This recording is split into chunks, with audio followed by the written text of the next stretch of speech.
بسم الله الرحمن الرحيم. السلام عليكم ورحمة الله وبركاته. عيد ونكسن.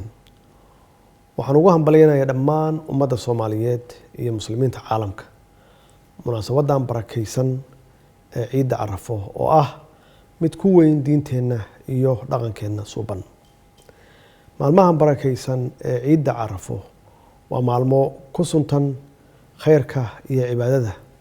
يضدك مسلمين ay ku howlan yihiin gudashada waajibaadka xajka walow sanadkan aysan u suurtagelin muslimiin badan inay gutaan waajibaadka diiniga ah sababo caafimaad oo la xiriira cudurka safmarka ah ee COVID-19.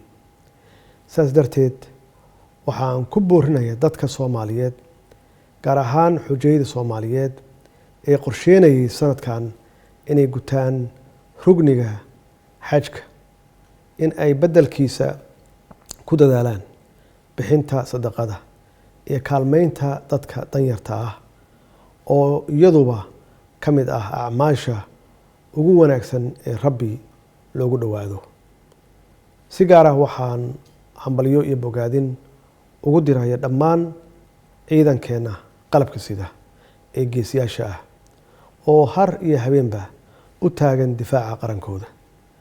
gaar ahaan waxaan hambalyo iyo bogaadin aan u dirayaa halyeeyadeenna ku qaadanaya maalmahan barakaysan furimada dagaalka iyo xarumaha difaaca dalka.